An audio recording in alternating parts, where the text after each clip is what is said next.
बिस्मिल्लाहिर्रहमानिर्रहीम। अस्सलाम वालेकुम। देखिए अल्लाह पाक कैसे कैसे सच सामने लेकर आता है और ऐसे ऐसे सच को अल्लाह पाक सामने लाता है कि सारे दाग धुल जाते हैं। आसिफ जरदारी के मुंह से जब सच निकला है, वैसे तो वो शख्स माहिर है झूठ और सच को मिक्स करने का, लेकिन हमें उसमें से सच को पकड़ना होता है और झूठ को छोड़ना होता है। आसिफ जरदारी ने कहा कि अदम एतमाद से पहले बाजवा ने मुझे बुलाया और बाजवा ने वहाँ पर इशारे दिए थे मार्शल लॉ के, और उस मार्शल लॉ के अंदर हमें क्लियरली पता चल गया था कि ये मार्शल लॉ लगाने वाला है। लिहाजा उसके बाद वो अदम एतमाद का सारा सिलसिला हुआ। अब ये जो आसिफ जरदारी ने बात की है, इसकी आप अगर बैकग्राउंड समझ लें तो आपको सच पता चल जाएगा कि जितनी अदम एतमाद थी उस साइकोपैथ बाजवा की वजह से थी, और उसने जो गेम खेली थी वो आपको समझ आ जाएगी।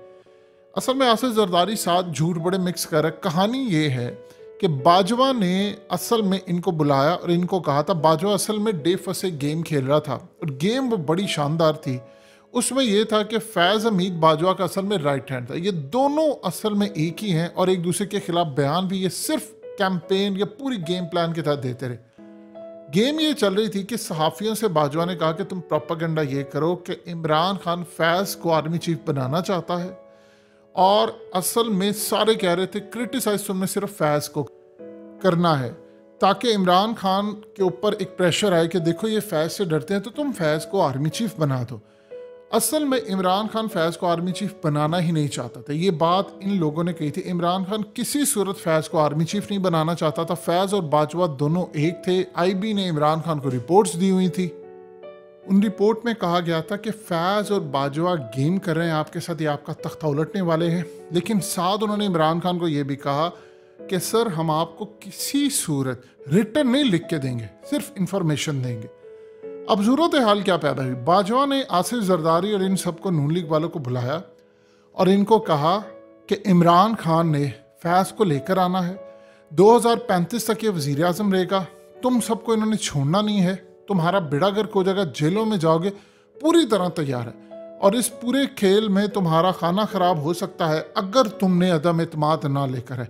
अमेरिका को कहा देखो इमरान खान खिलाफ है। पूरी गेम चलाई बाजवा ने और अमेरिका से भी ओपनली आशीर्वाद ले ली, वहाँ से ग्रीन सिग्नल लिया, साइफर आ गया और सारा कुछ। और साइफर असल में इनको दिखाया कि देखो अमेरिका का ऑर्डर है इसको निकालने का। ये बहुत ही घटिया इंसान था।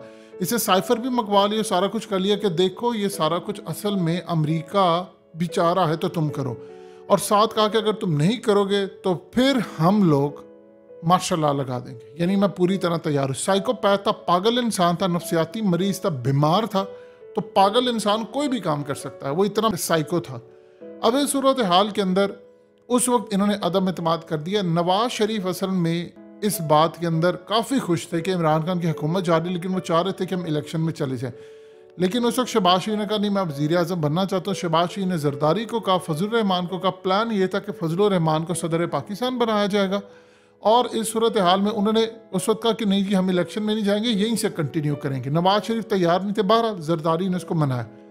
अब कहानी यहाँ से आकर इस तरह खुलती है कि फैज़ के नाम के ऊपर इन्होंने सारा गेम किया। आज जरदारी के मुंह से अल्लाह ने सच निकलवाया है कि वो मार्शल लॉ लगाना चाहता था। देखिए अतर मिनल्ला ने जब ये बात हुई कि उस रात अदालतें इमरान खान पूछते हैं क्यों खुली, तो वो कहते हैं उस रात 1999 वाला काम होने वाला था, यानी मार्शल लॉ। सवाल ये पैदा होता है कि क्या उस रात को बाजवा ने अतर मिनल्ला को धमकी दी थी कि हम लोग मार्शल लॉ लगाने वाले हैं, या कोई ऐसी सूरत हाल है कि वो अदालतें खुल गई। क्योंकि सुप्रीम कोर्ट भी खुली थी और इस्लामाबाद हाई कोर्ट भी खुली थी और कहा था कि अगर ये मामला होगा, यानी ये असल में बाजवा इतनी गेम्स खेलता। उसने जब इमरान खान के वज़ीर आज़म हाउस में सारी रिकॉर्डिंग्स लगाई थी, इमरान खान को आखिरी टाइम पर पता चल गया था। वो इसीलिए इस रेंज से बाहर चला गया था कि जो हम करते हैं वहाँ तक पहुँचता है। अंदर के लोगों ने इमरान खान को खबर दी हुई थी कि बाजवा ये सारे काम करता फिर है।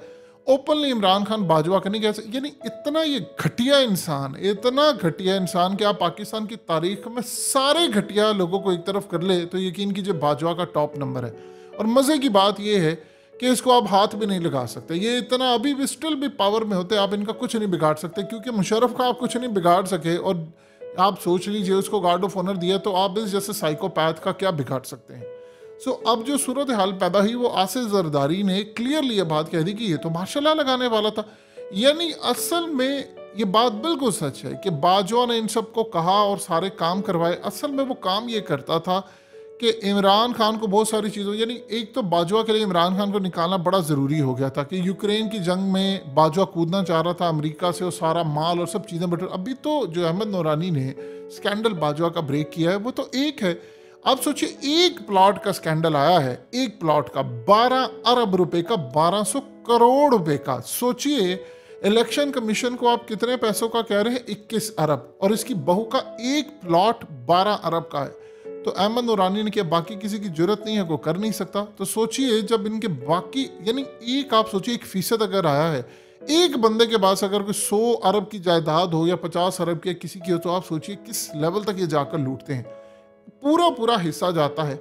इमरान खान को असल में बहुत सारी चीज़ों का गुस्सा ये चढ़ा था जब बाजवा असल में जालस होता था इमरान खान से। जब इमरान खान के ट्रम्प के साथ मामला तय हुए, बड़ी खुशाइंद वो बात थी, और बड़ा इमरान खान को वो अमेरिका के डायरेक्ट साथ हो गया। बाजवा से ये चीज़ हजम नहीं हो रही थी कि ये अमेरिका से डायरेक्ट हो गया और फलाना हो गया। देखिए ट्रम्प के दौर तक बाजवा कुछ कर नहीं सका, ये बात आप जहन में रखिएगा, क्योंकि ट्रम्प की इस्टेब्लिशमेंट जो थी वो इमरान खान, उस वक्त इस्टेब्लिशमेंट तो उसके खिलाफ थी लेकिन कुछ उसके साथ थी ट्रम्प के, और वो इमरान खान के साथ बड़े अच्छे टर्म्स थे उनके। तो इसने शुक्र अदा किया कि बाइडन आया, क्योंकि बाइडन आया तो बाजवा ने पूरा मीडिया कंट्रोल किया, पाकिस्तान का सारे सहाफ़ी उसके कंट्रोल में थे, पैसा चल रहा था और ये तो जब हिसाब होगा तो आपको अंदाज़ा हो जाएगा। तो बाजवा ने गेम यही किया, अमरीकियों को बताया, उनकी इस्टेब्लिशमेंट को, ये देखो ये फलाना। उसने मना भी किया बाइडन को, इसको कॉल नहीं करनी, इसको बातचीत नहीं करनी, कुछ नहीं करना। लिहाजा इस पूरे खेल के अंदर जो सारे का सारा मामला हुआ वो आप सबके सामने है। अब आप जरा अंदाजा कर लें कि इनकी कुल औकात क्या है। कुल औकात देख लें, जिया ने तख्ता उल्टा, इन सबका बाप अयूब, उसने तख्ता उल्टा, वो इक़्तिदार पे आया, याह्या खान मुल्क तोड़ा, जिया आया, उसके बाद उसने बेड़ागर किया, फिर उसके बाद जहांगीर करामत से फलाने सारे आए, फिर मुशर्रफ आया, उसने भी टेक ओवर कर लिया, फिर क्यानी आया, उसने एक्सटेंशन ले ली, राहील शरीफ एक्सटेंशन लेना चाह रहा था, इन्होंने नहीं दी। उसके बाद कम से कम एक चीज़ का आप नवाज शरीफ को क्रेडिट देते हैं कि उसने एक्सटेंशन इनको नहीं दी, यानी ये बड़ी ज़बरदस्त बात, उसे राहील शरीफ को भी नहीं दी, लेकिन चुन के वो एक साइकोपैथ को लेकर आया और उसने इसका तख्ता उल्टा। इमरान खान ने गलती की, एक्सटेंशन दी, फिर उसके बाद इमरान खान की वजह से बाजवा पर मुसल्लत हो गया, और फिर उसके बाद सारे का सारा खेल हुआ। अब आप ज़रा अंदाज़ा कर लें कि इनकी हिस्ट्री आप थ्रू आउट देखते आ रहे हैं, कभी ये तख्ते उलट रहे हैं, कभी ये मार्शल लॉ लगा रहे हैं। हुकूमत तो इन्होंने 75 सालों से किया, लेकिन उसके अलावा मार्शल लॉ लग रहे हैं, फलाना नहीं कर रहे। जहाँ पर इनडायरेक्ट थी, यानी जब वो सियासतदान हुकूमत कर रहे थे तब भी हुकूमत इनकी थी, जब खुद आगे मार्शल लॉ लगा दिया तो तब भी हुकूमत इनकी थी। यानी आप अंदाज़ा कीजिए कि आप भारत में देखें तो भारत में आपको ये हरकत देखने को नहीं मिलेगी, दुनिया भर में कभी नहीं होता। एक 22वें ग्रेड का ऑफिसर होता है आर्मी चीफ, यानी आप सोचिए बाजवा 22वें ग्रेड का ऑफिसर था, और औकात देखिए उसको कि वज़ीर आज़म को बाईपास कर रहा है कि हम यूक्रेन की जंग में अमेरिका का साथ देंगे, रशिया का साथ नहीं देंगे। तो इमरान खान ने बिल्कुल ठीक बात की कि इसका कोर्ट मार्शल होना चाहिए था, और इमरान खान ने प्लान भी किया है कि आएगा तो उसको छोड़ेगा नहीं।